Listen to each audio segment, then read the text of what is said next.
Seja muito bem-vindo, muito bem-vinda ao Fora de Sala, a sua dose semanal de teologia, cultura e sociedade. É muito bom ter você aqui em mais um episódio onde nós podemos abrir as portas para que a gente possa conversar sobre diversos assuntos. Sabe aquela pergunta que não deu para fazer na sala de aula? Sabe aquela pergunta que você queria ter feito e não conseguiu? Então, Fora de Sala pode. E se você ainda não segue a gente no Instagram, se você ainda não segue a gente lá nas redes sociais, lembre-se de procurar por @ForaDeSalaPod. Esse é o nosso endereço, você vai encontrar o nosso podcast no Instagram, no Facebook, Deezer, Amazon, Apple, Spotify, todos os principais players aí e plataformas de streaming. Não esqueçam de curtir a gente, de comentar e de se inscrever no nosso canal do YouTube para estar sempre atento a tudo que a gente posta por aqui. Eu sou Eduardo Ross e para responder perguntas relevantes eu tenho aqui ao meu lado os meus melhores amigos, companheiros de conversa, companheiros de risadas, companheiro de coisas aleatórias. E falando em coisas aleatórias, se você quiser saber desde Tucídides até os últimos lançamentos de ficção científica, ele que tem sempre uma série nova para indicar e que você não sabe como ele vê, onde ele arruma tempo para isso, está ao meu lado Felipe Santos. Boa noite, ou bom dia, ou boa tarde, ou qualquer horário que você estiver vendo. O segredo é o que você faz entre meia-noite e 6 da manhã. Eu queria ter um comentário ótimo pro Felipe. Eu descobri que o Felipe, ele ouve aula da faculdade jogando FIFA. Ao mesmo tempo que ele entretém um filho. Eu acho que essa é uma habilidade diferenciada. E conversa com a Carol. Ele que tem sempre a clareza, classe e elegância que todos nós queríamos ter. Lucas Sabatier. É uma alegria sempre conversar com vocês. Muito obrigado. É uma classe. O nosso querido último dos Verselinos, Pedro Vercelino, seja bem-vindo. Fala pessoal, tudo bem? Muito bom estar com vocês em mais um episódio. E nós temos ele, claro, o inegável, o inconfundível, talvez incompreendido, Joel Neto. Seja bem-vindo. Quiçá incompreensível. Incompreensível. Valeu, Du. Muito bom estar aqui de novo. Cara, é uma alegria ter vocês aqui para mais um Fora de Sala, um bate-papo onde a gente ri, a gente brinca, mas a gente também fala de coisa séria. Muito bem, entrando então no nosso tema de hoje, conversando sobre o nosso assunto, nós vamos começar pensando hoje sobre os Salmos, tá bom? Os Salmos, eles guiaram e modelaram a adoração do povo de Deus durante milhares de anos. Os Salmos estão repletos de temas diferentes. Os Salmos tratam sobre a sabedoria, os Salmos tratam sobre a santidade de Deus. Os Salmos foram usados pelo povo de Deus durante as suas travessias, as suas caminhadas até Jerusalém. Mas os Salmos também estão repletos do clamor pela justiça libertadora do Senhor para os oprimidos. As palavras do Salmo 10 ecoam dizendo: Senhor, por que o Senhor está tão longe?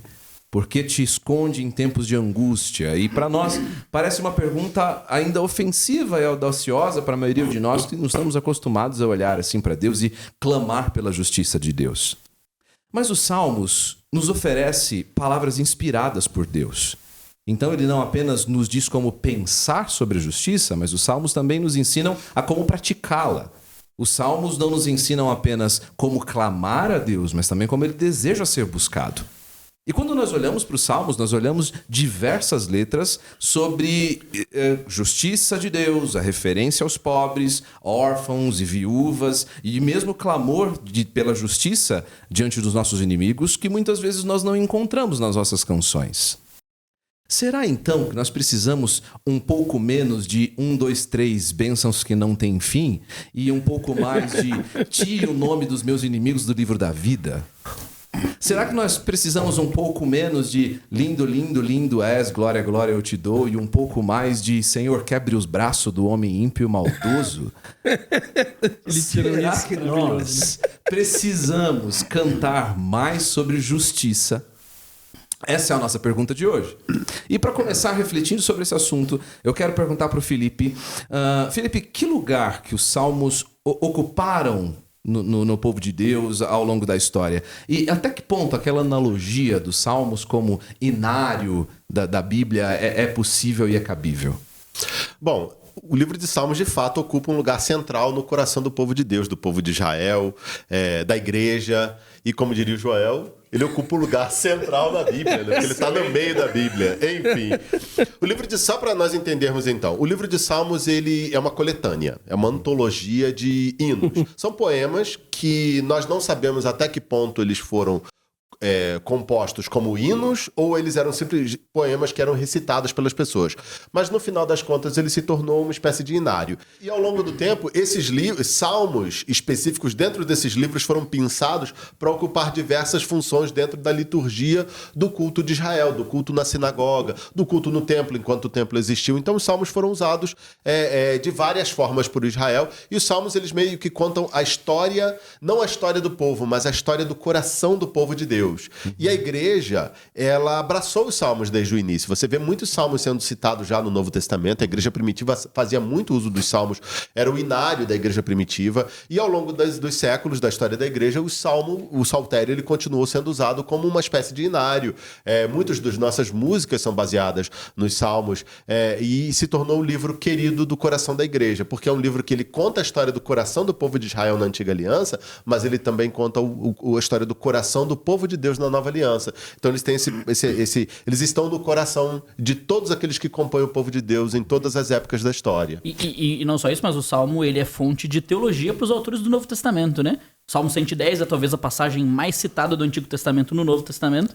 E junto com Isaías e Deuteronômio, se eu não me engano, os Salmos é o livro mais citado no Novo Testamento das mais diversas formas, né? Em formas de doxologia, em formas de teologia cristológica. Explica o que é uma doxologia. São hinos de louvor ou canções de rasgos de louvor. Rasgos de louvor, exatamente. Junto com as reflexões cristológicas, juntos com também ali as declarações, até éticas e morais. Às vezes os salmos são usados para instruções morais pelo apóstolo Paulo, inclusive. Então o salmo não é somente um lugar de canções e espiritualidade, mas é um lugar de se fazer teologia, né? Os autores do Novo Testamento fizeram isso vez após vez com os salmos. E só uma observação sobre os salmos que eu gostei muito, quando o C.S. Lewis tem um livro sobre salmos. O C.S. Lewis não tem comentários sobre livros bíblicos, mas ele tem um livro sobre salmos, né? Lendo salmos. Lendo os salmos, né? E eu achei uma coisa interessante, ele falou o seguinte, a forma como a poesia hebraica é escrita é diferente da nossa, ela é escrita em paralelismo. São duas frases que se completam, ampliam, se conflitam. É como se fosse isso. Então a poesia hebraica é escrita assim. Você tem a primeira linha, você tem a segunda linha e elas fazem funções diferentes. É como se elas dançassem juntas. E por que os salmos não são construídos em rima, com aquela métrica, como na língua portuguesa, né? Os poemas têm rima, têm métrica e tudo mais. Porque rima você não consegue traduzir, mas paralelismo você consegue traduzir para qualquer língua. Ou seja, até nisso Deus pensou quando ele escreveu o livro de Salmos. O Lewis fala quando os autores, existe uma genialidade da revelação. Exatamente, você vê a mão de Deus. É impressionante. Por ser um livro que está tão no coração do povo de Deus, um livro que trata tanto desses aspectos que vocês colocaram para nós, tanto de aspectos sociais do povo, mas também de aspectos teológicos, é por esse motivo que a gente encontra tantas referências e clamor à justiça de Deus, a preocupação com os oprimidos, a preocupação com os inimigos, o clamor pela intervenção de Deus no meio do povo. Vocês acham que essas coisas estão interligadas? Bom, os salmos são Ele estava olhando para você, não sei se... Eu percebi. Era você, Pedro. Próxima vez a gente combina melhor, tá bom? Não chegou a mensagem no WhatsApp, tipo, próximo. Exatamente. Bom, os salmos são um lugar onde o coração do homem é mais visível dentro da escritura, em alguma medida, né? E os salmos têm uma dinâmica interessante, que é o seguinte: os salmos são as palavras de Deus na boca do homem ditas por próprio Deus. Boa. E isso é uma coisa, é profunda até de se pensar, né? Porque o salmo revela a expressão íntima do coração do indivíduo, mas é a melhor maneira de dizer o que o indivíduo está pensando para Deus, porque são as palavras do próprio Deus na boca do indivíduo. Uma vez que a gente recebe os salmos como texto inspirado dentro do texto do Novo Testamento, quando eles são citados, dentro do texto do Antigo Testamento, quando eles foram herdados por nós, né? Agora, quando nós olhamos para os salmos no seu conteúdo, nessas expressões de louvor, clamor, nós encontramos os indivíduos reclamando com Deus por causa das mazelas da vida das mais diversas formas. Eles reclamam de intempéries, eles reclamam do clima, eles reclamam dos inimigos, eles reclamam dos seus relacionamentos, eles reclamam dos seus próprios pecados, né? E das consequências disso.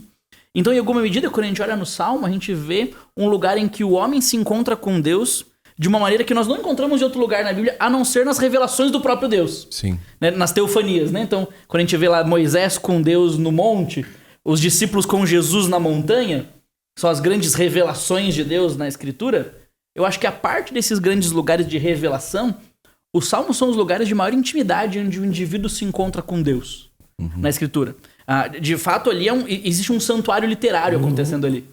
Os céus estão abertos pelas palavras dos homens, que são as palavras do próprio Deus na boca deles. Né? Põe isso depois no nosso Instagram. Santuário literário, cara. Não, eu nunca pensaria num negócio desse.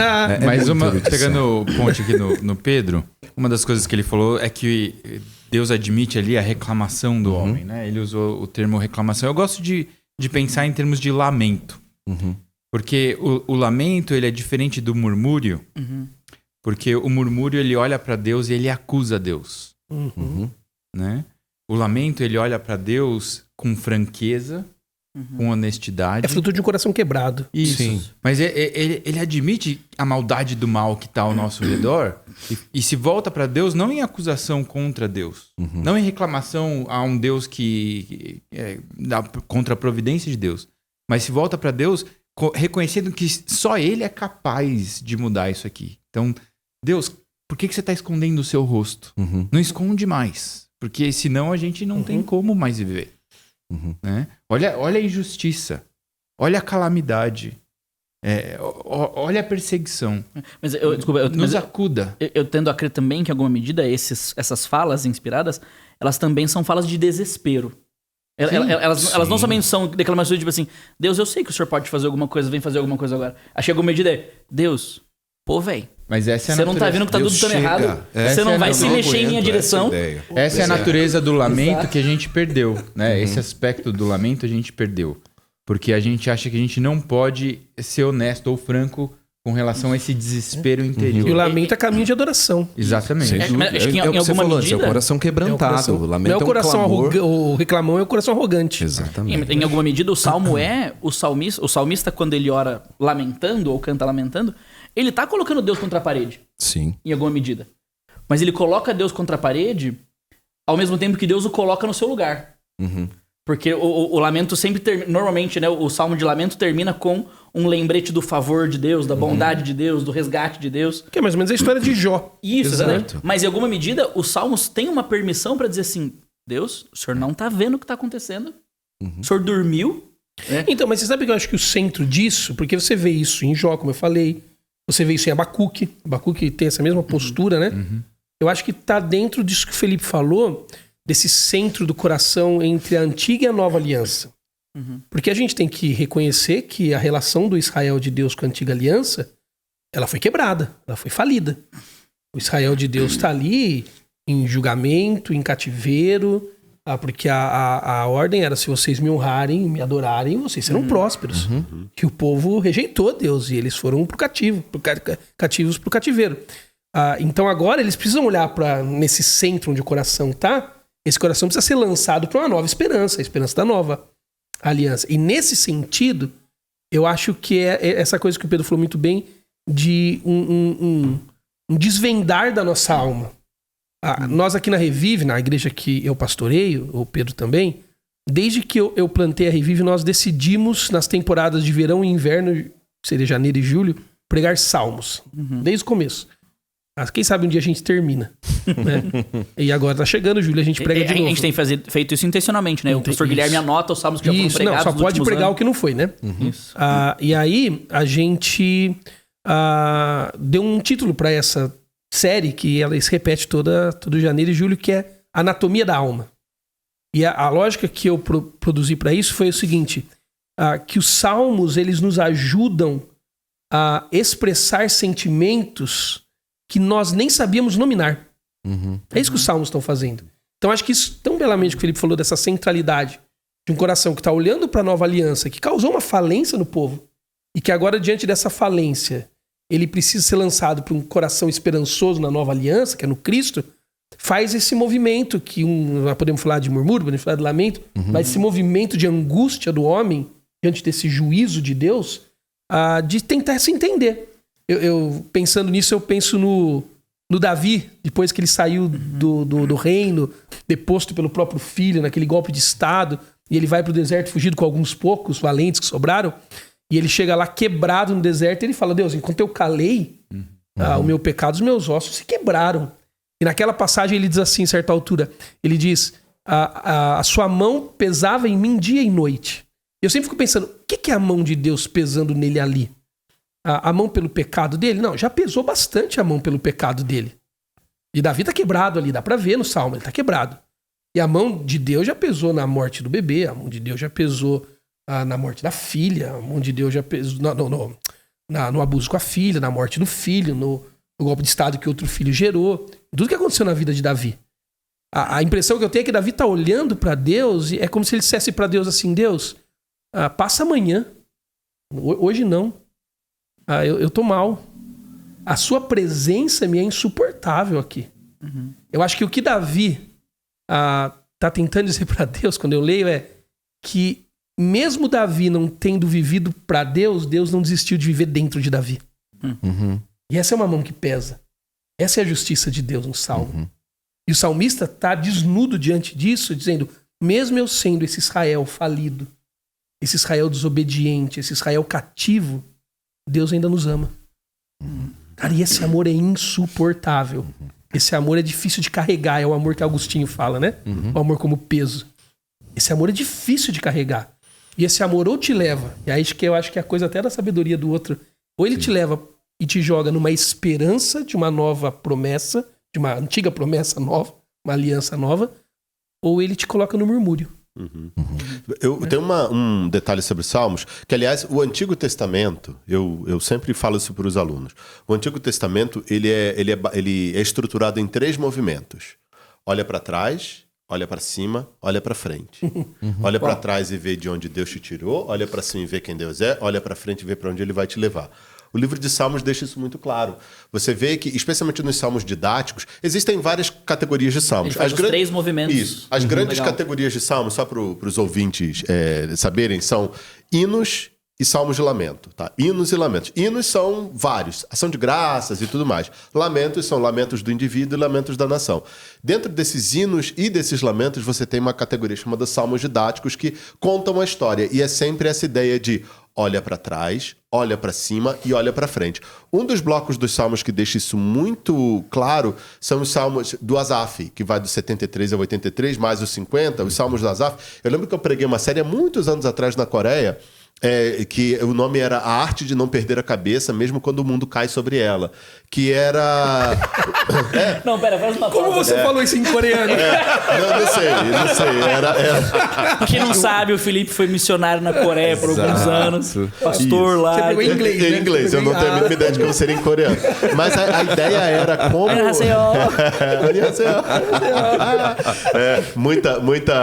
Muito dorama, muito dorama. E aí, a ideia era como o Asaf faz esse movimento o tempo inteiro. Ele tá olhando pra trás, olhando pra cima e olhando pra frente.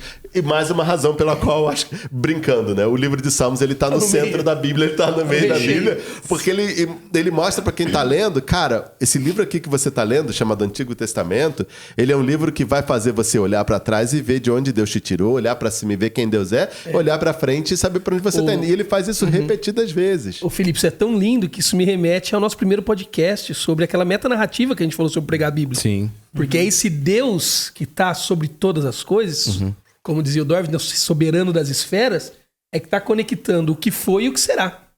Mas na perspectiva desse Deus já é tudo. E o que foi o que será é conectado por quem ele é. Isso. Porque ele é o que está no que já foi e ele, está no que Mas ainda o que vai foi ser. o que será no nosso plano. Porque para ele o que foi o que será já é. Exato. Né? Tem um Augustinho, Continua sendo. tem um Augustinho de um eterno agora aqui, né? Mas é essa a ideia. Mas é interessante que a gente olha para os livros de Salmos e vê eles considerando esse aspecto da soberania de Deus, ele olhando para o passado, para a ação de Deus na história do povo, ele olha para o coração, ele olha para a realidade que ele tem vivido, que muitas vezes é terrível, é insuportável, e ele dirige para Deus, perguntando, Deus, cadê você? Onde é que você está? Ô Pedro, eu quero que você ajude a gente a pensar nisso. Por que talvez diferente do povo de Deus nos Salmos, nós evitamos nós evitamos cantar sobre justiça nas nossas comunidades. Existe nos Salmos um santo senso de indignação. E eu acho que a gente perdeu essa visão de mundo. De que existem coisas no mundo que elas não são como elas deveriam ser. E elas não deveriam continuar sendo assim. Eu acho que esse é um problema. Né? O salmista tem essa visão de mundo e ele nos ajuda a trazer essa visão de mundo de volta. Tem coisas que estão acontecendo que não deveriam ser assim. Sim. E por isso ele diz pra Deus, eu tô sentindo coisas que eu não sei dar nome, e eu não tenho palavras pra expressar, mas tá aqui o que eu consigo dizer. E hoje, né, com a gente que lê a Bíblia olhando pra trás, a gente fala assim, puxa, essas são as melhores palavras pra dizer pra Deus o que eu tô sentindo, né? Que dá uma melhor forma de dar nome pra essas coisas.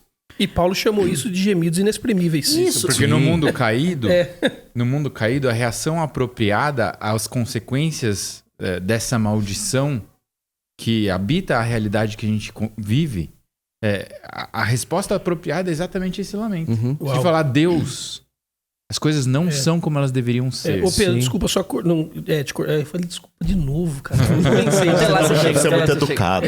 Eu vou... Só não te cortando, mas eu acho, Du, que a gente não pode partir do pressuposto de tratar isso, essa questão da justiça, como você está falando, como um ponto de partida ruim.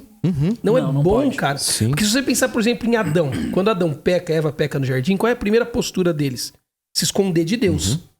E Deus tem que colocar a sua promessa na história. Israel é o caminho dessa promessa também, para que o povo volte os olhos de novo para Deus. E esse lamento já é uma percepção desse Deus que pode me dar esperança. Então, por isso que eu falei, é o início da adoração, o lamento. Então, esse lamento não é algo negativo. Lamentar diante do Senhor, por aquela história, né? O problema não é você chorar, é chorar no ombro errado. Né? Então, lamentar é algo bom. Sobre cantar ou não cantar, eu tenho uma outra opinião, depois A gente vai chegar nela já. A grande questão é o que é essa santa indignação, se não o anseio pela eternidade que Eclesiastes diz que nós temos no coração. Sim. Quando eu olho tem algo faltando. Exato. Isso, quando eu olho pra vida e digo, isso aqui é desordem, isso é caos, isso é um distúrbio da realidade de Deus, isso é uma visão de que existe no meu coração um senso moral que diz, por mais que eu conheça ou não conheça meu Deus, isso não deveria ser assim. Exato. E até a injustiça, para trazer a terminologia de justiça de volta para a conversa, quando a gente observa a injustiça, a gente não lamenta essa injustiça porque ela simplesmente existe, mas porque o homem criado para refletir a glória justa de Deus, do Deus justo, não reflete. Exatamente. E é essa dissonância que nos leva ao lamento e as lágrimas. Isso pode e precisa, Joel, só um instantinho, eu vou te passar. Isso precisa, inclusive, mudar nossa abordagem evangelística. É isso. Eu me lembro de conversar com uma pessoa que morava na América Central, um desses países onde a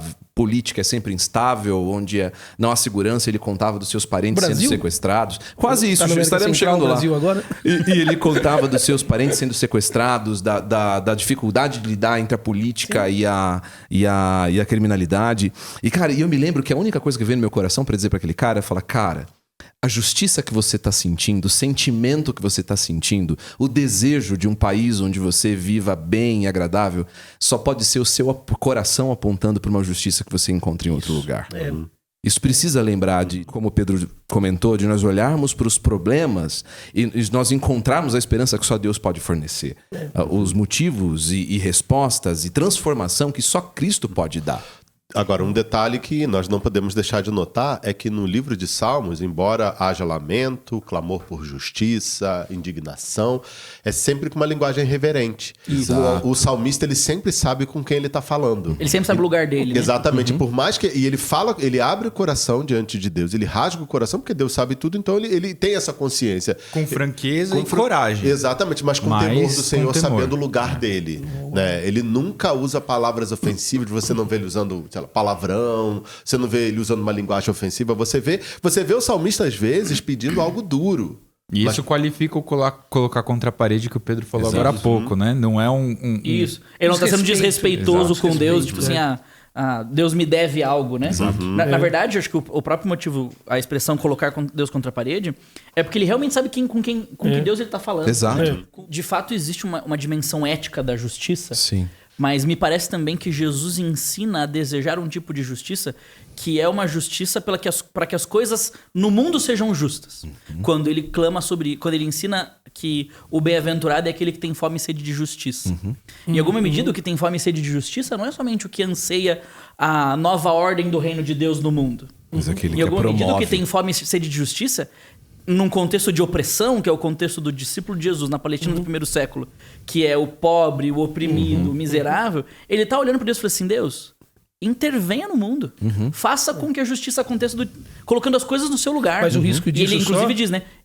E serão satisfeitos. Sim. Mas aonde eles serão satisfeitos? A justiça. Não é, mas no reino da nova criação, quando Deus fizer novas todas as coisas. E aí é onde coloca o coração do indivíduo no lugar correto, né? Sim. Ele não espera ver Deus redimir este mundo aqui e agora, inclusive não pelos esforços da própria igreja. Né? A igreja, o reino é de Deus, né? O reino não é da igreja, né? A igreja não avança o reino, em alguma medida. Só que se a justiça do mundo que está desordenada a gente busca, quer uma justiça aqui, ela precisa nascer dessa justiça de Cristo. Exato. Porque senão a gente corre o risco de começar a fazer uma leitura hermenêutica. Uma das expressões dela. Sim. Senão a gente começa a fazer uma leitura hermenêutica a partir da quebra do mundo. E não do Deus que o restaura. E aí essa leitura é muito perigosa. A gente falava disso no culto domingo. Sim. A gente ouvindo coisas, a gente comentou, falando assim, esse é o perigo. A gente começa a ler a partir da antropologia, da né? antropologia, Nossa discussão da e não da antropologia. cristologia. Então, eu não estou dizendo que só o homem justificado e educado na justiça é que tem sensos de justiça e buscas por justiça. Mas é o homem redimido pela justiça de Cristo é que vai ter o senso do que falta nesse mundo de maneira correta. Ele vai entender a justiça de maneira teorreferente. É o referente, isso aí. E aí ele vai entender a justiça apropriadamente, porque ela só pode ser entendida à luz de quem Deus é. E no final o que ele quer é Cristo. Exato. Boa. Por isso que o evangelho é o evangelho da reconciliação. Amém. Ele reconcilia a gente com Deus e então ele reconcilia a gente com o próximo. E a igreja luta por justiça na medida que ela propaga e anuncia exatamente esse evangelho, essa boa nova. Ela é um profeta desse tempo, né? Voltando ao que o Felipe tinha comentado pra gente ao trazer a história e a consideração do livro dos Salmos, como o livro dos Salmos, inclusive, servindo de inário para a igreja, para o começo da igreja, a gente imagina que esse inário era cantado em diversas partes, ele não era removido. Os salmos de justiça, de clamor por justiça nos salmos, eram também entoados e cantados pela igreja. E aí eu pergunto para vocês, existe um lugar para o clamor pela justiça de Deus no culto público? Existe hoje no culto contemporâneo um lugar para que nós cantemos e clamemos a Deus por sua justiça? Com base nos salmos? Com base nos salmos? Acho que nós estamos fazendo isso nesses dias de desgraça no nosso país. Né? A gente viu uma experiência como comunidade um tempo atrás, quando a gente orou juntos no domingo pela catástrofe no Rio Grande do Sul, né? E eu tive o privilégio e a difícil tarefa de conduzir a igreja aquele dia em oração por aquele movimento, né? E foi um momento de contrição do nosso coração, de fato olhar para cima e dizer assim, Deus... E não saber o que fazer. Nós não sabíamos o que fazer. Como ajudar. E eu disse a Deus, e chamei a congregação a fazer isso, né? Deus, faça alguma coisa, né? Tem um dos salmos que diz que Deus é soberano sobre os mares, sobre as ondas, né? Eu disse, Deus, o Senhor é soberano sobre as águas, a gente não sabe o que fazer, faça alguma coisa. E a gente, inclusive, clamou juntos, né? E nos dê ideias, e ilumine a nossa mente, nos mostre como agir em meio a tudo isso, né? Em alguma medida, esse é um clamor por justiça. Porque ver o que acontece em alguma medida no Rio Grande do Sul, e aí acho que a gente tem que tomar cuidado com o juízo, mas existe uma natureza que clama e sofre com a injustiça. Geme. Sim. Ela não necessariamente isso é fruto do pecado do indivíduo pontual, mas é certamente fruto da desordem que o pecado causou no mundo ao longo da queda pra cá. Então, quando tem uma enchente, treme uma terra, cai uma casa, pode ser fruto do pecado do indivíduo, mas certamente é fruto do pecado que existe na criação.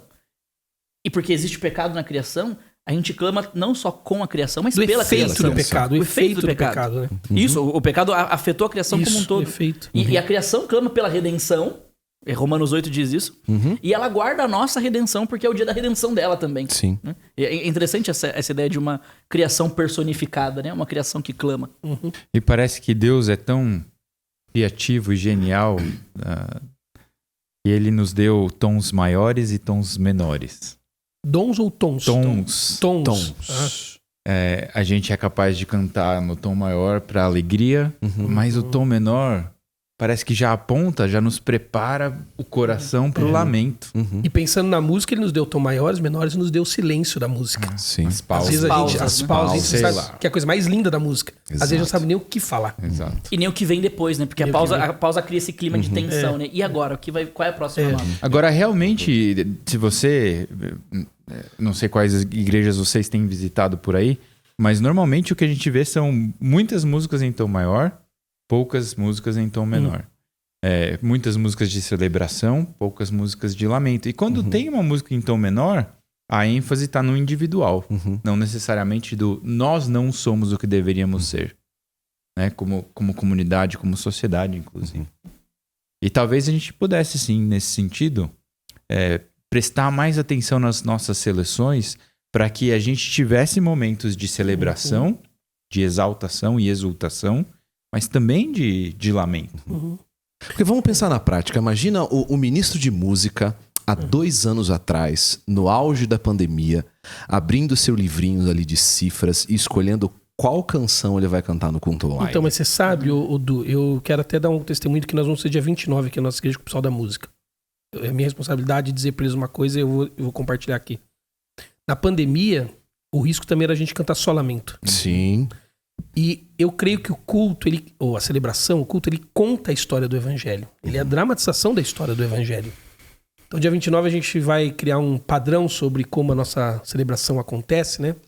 Eu vou usar a metáfora, acontece sobretudo em relação à música. Eu vou usar a metáfora de um quadro. O Felipe gosta da metáfora do quadro, né? Então eu vou dizer que nós fazemos arte. A música é uma arte. Por isso tem que ser bem feita, né? A música é uma arte. Eu vou dizer que nós somos os artistas, eles no caso, são os artistas que estão pintando esse quadro que a gente vai vir presenciar domingo. E o conteúdo desse quadro, como o Felipe falou naquele podcast, é Jesus.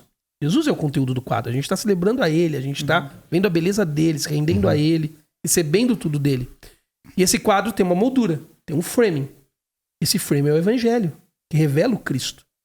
O evangelho, nós sabemos que ele fala de uma criação perfeita, de uma queda que colocou a criação abaixo do ideal dela, de uma redenção que a colocou em Cristo de volta no seu potencial, mas que ainda está indo em direção à glorificação final. Eu creio que o culto, a música, precisa dizer tudo isso. Ela precisa nos lembrar de que em Cristo nós fomos criados para a perfeição.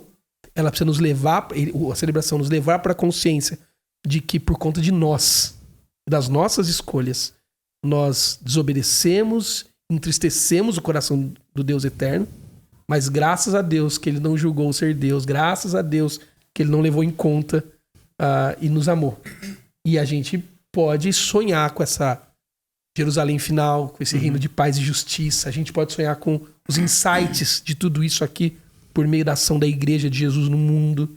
Então eu acho que o culto conta tudo isso. O risco de não ter esse frame para contar no culto é que a gente pode na pandemia cantar lamento, no dia bom cantar alegria, né? O pastor Jonatas pregou domingo aqui na igreja dizendo assim: toda prova é prova que toda situação da vida é uma prova para nos levar até o caráter de Jesus. Aí eu tava no meio do culto, a minha filha me mandou um WhatsApp. Minha filha do meio. Falou assim: pai, como assim tudo é prova? Tá aqui, depois eu posso mostrar. E eu falei assim: filha, como assim? Não entendi. Ela falou: não, que o tio Jojo falou que tudo é prova.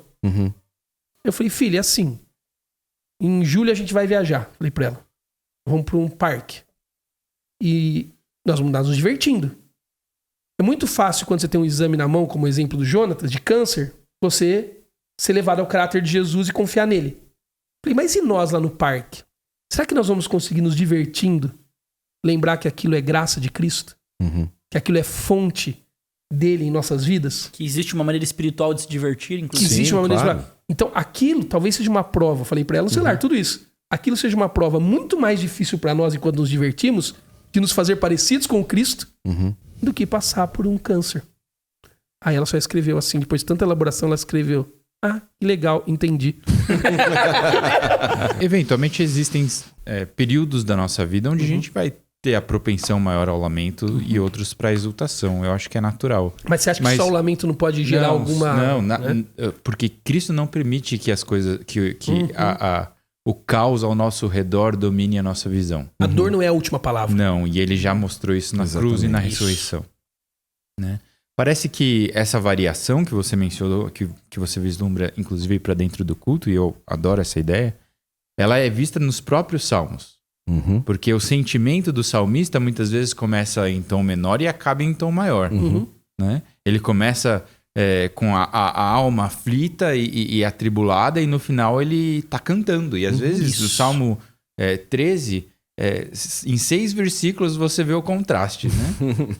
Você vê ele primeiro lamentando e no final ele fala: eu vou cantar para sempre a sua bondade por causa da sua salvação, né? Quando ele olha para cima, para usar a figura do Felipe aqui, ele percebe para onde Deus está levando ele. Não é para onde ele está indo que está na frente. Ele está indo lá porque Deus está levando ele. É a salvação de Deus. E aí isso contextualiza toda a tristeza, todo o caos, toda a injustiça do presente, né? Eu me lembro que uma das canções que quando eu estava afastado de Deus, e uma das canções que sempre me gerava inquietação, uma música do Gilberto Gil, chamada Procissão. Uma música de um álbum muito antigo, mas uma música que tinha uma letra que eu não esqueço, que narrava a procissão andando pela cidade. Falava: olha lá, vai passando a procissão, se arrastando que nem cobra pelo chão. E aí, numa dos versos, dizia exatamente assim: as mulheres cantando tiram versos, os homens cantando tiram chapéu, eles vivem penando aqui na terra, esperando o que Jesus prometeu. E Jesus prometeu coisa melhor para quem vive nesse mundo sem amor. Eu também estou do lado de Jesus, só que eu acho que ele se esqueceu de dizer que aqui na terra a gente ainda tem que arranjar um jeito para viver.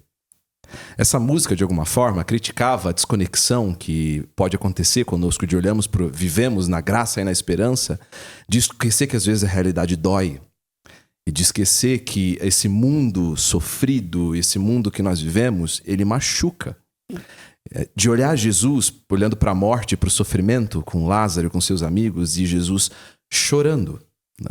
Como o nosso amigo sempre diz, se Jesus é 100% humano, se Jesus é plenamente humano e plenamente Deus, e Jesus chora diante da morte, isso nos lembra que às vezes a coisa mais divina que nós podemos fazer diante da tragédia é chorar, é se lamentar por ela. Mas esse mesmo Jesus que chora é aquele Jesus que dias depois ressuscita. Isso que o Gil não entendeu. Jesus deu um jeito de viver na terra. Jesus deu um jeito de viver. Ele deixou o jeito. Jesus não ignora o sofrimento. Jesus não ignora a dor. Jesus chora com ela. Ele sangra ela. Ele sangra, mas Jesus promete algo maior. E é isso que antes de você seguir na próxima pergunta aí, é isso que é legal do Agostinho. Porque ele fala que os salmos de Davi são os salmos do filho de Davi. Né? Então eles são os salmos de Jesus. Só que nós, por estarmos em Cristo, unidos com Jesus, então esses salmos são os salmos da igreja. A gente canta os salmos de Davi como os nossos salmos, porque eles são os salmos do nosso Salvador. Pensando porque o Senhor que assenta à direita do meu Senhor é o meu Senhor. Exato. Pensando no que vocês estão falando, eu estava imaginando...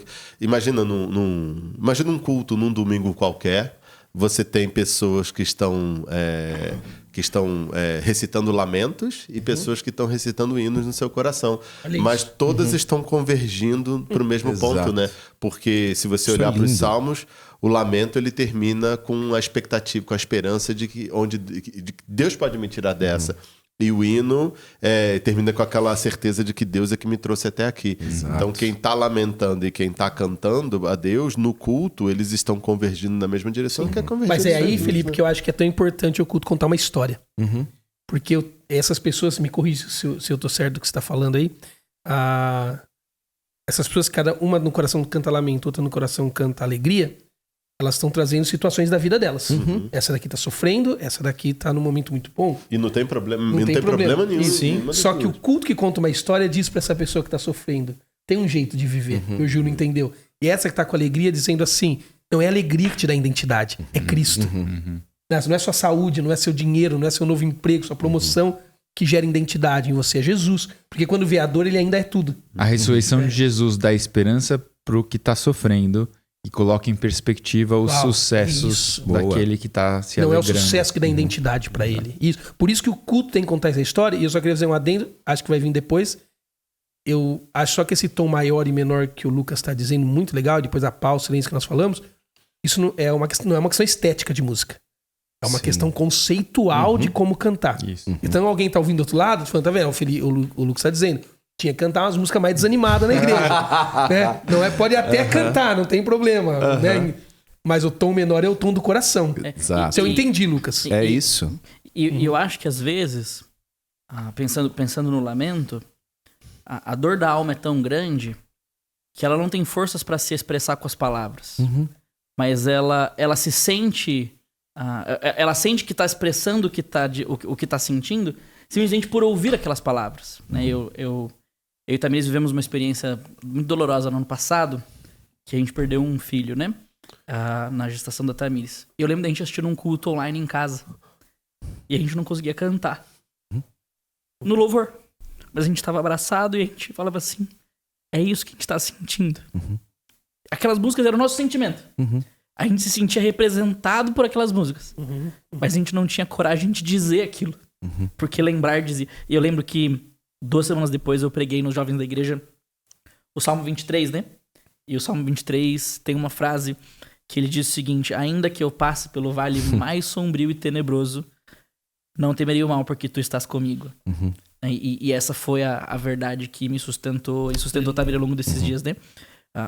Por meio dos salmos, eu tenho uma maneira de ser lembrado de quem o meu Deus é, mas eu tenho uma maneira de expressar aquilo que eu não tenho coragem de dizer com a minha própria boca.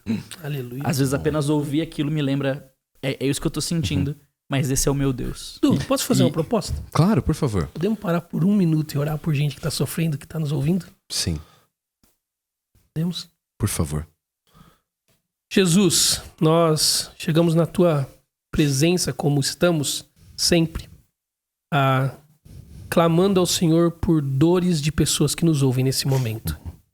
Certamente que vão ouvir em qualquer momento da história deles e que eventualmente estejam lidando com tragédias, angústias, perdas, como Pedro testemunhou aqui. Pedimos que, como o Lucas falou, que a dor seja colocada na perspectiva da esperança do Senhor para eles. Por favor. Que o Senhor lembre a eles todos os dias que a dor não tem a última palavra. Mas a última palavra é a palavra da cruz. Está tudo consumado. Tudo consumado. Cuida deles e os ajuda a passar por isso. No nome do seu filho que eu oro, Deus querido. Amém. Amém. Amém. Acho que a Obrigado, grande Joel. verdade que a gente tá conversando aqui, que resume bem uma frase pra mim. Eu digo isso muito pros adolescentes aqui na Revive, né? Jesus nunca prometeu que ele ia ser fácil. O que ele sempre garantiu é que o final vale a pena. Que ele estaria com a gente até lá. Exato. É isso aí. Ele nunca prometeu que ia ser fácil, mas o que ele sempre garantiu é que o final é o que vale a pena. E a presença dele é notada quando a gente escuta o nosso irmão cantando aquilo que a gente não consegue cantar. Isso. Né?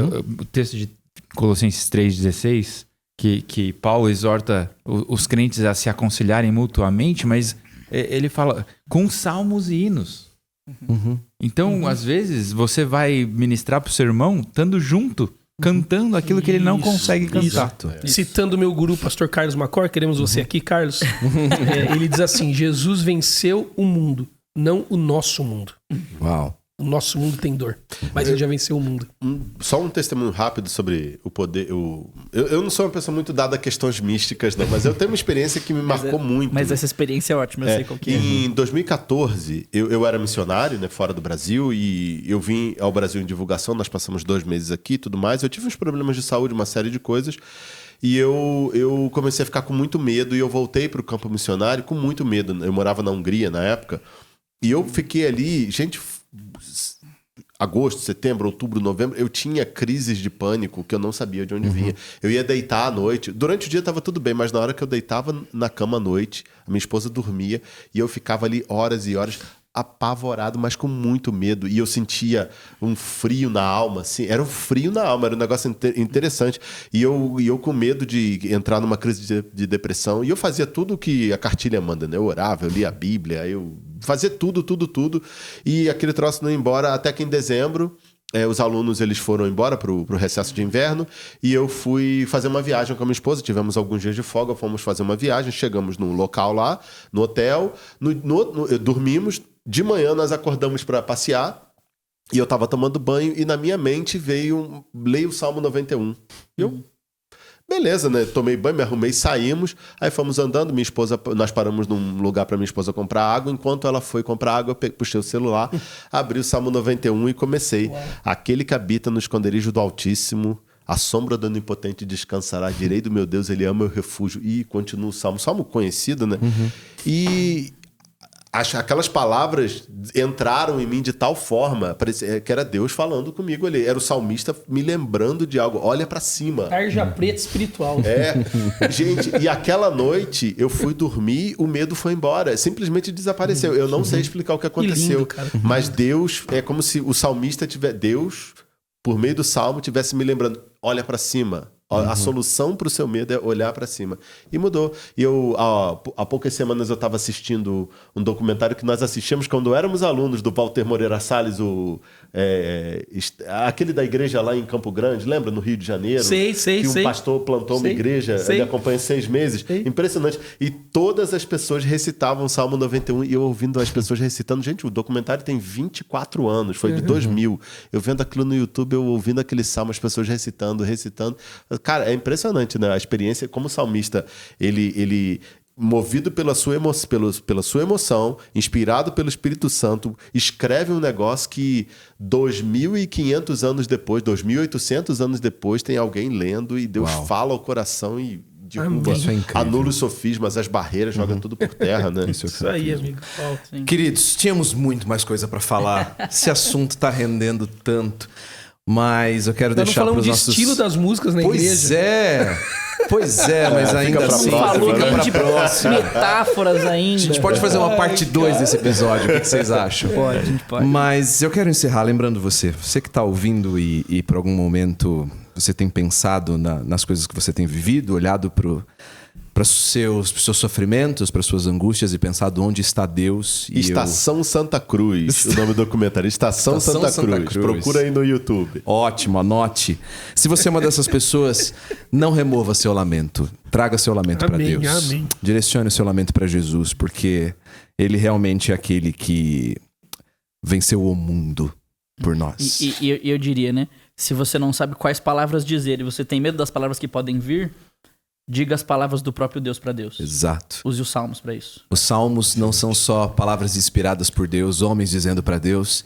Mas são as palavras mais adequadas para dizer a Deus. São a anatomia da sua alma. Como Deus quer ser clamado. Isso. Como Deus quer ser indagado. Cara, obrigado, meus amigos, por esse papo tão edificante para minha vida, para o meu coração. E eu tenho certeza que para o coração de quem estão nos ouvindo também. Quero agradecer a presença ilustre do nosso amigo Renan aqui na técnica. Renan, muito obrigado, cara. É uma alegria, um privilégio poder contar com sua ajuda. E você quer participar dessa conversa? Você quer conversar com a gente no Fora de Sala? Você também acha que precisamos cantar mais sobre justiça? Comente aí no YouTube, deixa seu comentário pra gente aqui no post do Instagram. Participa dessa conversa com a gente. Quanto mais você se engajar, quanto mais você participar das nossas publicações, mais esse conteúdo vai chegar para novas pessoas. Curta esse episódio, compartilhe esse episódio, se inscreva no nosso canal. E eu nunca pensei que eu ia dizer essa frase, mas se inscreva no nosso canal. É bom pra gente, é bom pra você. Sininho, não tem ative mais? o sininho. Ative Ative sim. Ative. Dá o like. Dá o like porque like. é importante. Não porque a gente precise disso, a gente não precisa, mas isso ajuda esses programas a mandarem esse conteúdo para mais pessoas. A gente precisa mesmo. a gente realmente precisa. Gente, um prazer estar com vocês e a gente se encontra. Porque se eu tiver gastando meu horário de gravação, minha mulher souber que ninguém tá vendo, ela vai deixar mais eu ouvir. A gente precisa subir a audiência daqueles 4 parentes nossos que estão ouvindo, né? Deus tem Minha sido avó bom ainda não conosco. assistiu o Tem episódio. sido bom. Amigos, nós nos encontramos semana que vem. É muito bom estar fora da sala com vocês. Um abraço. Valeu.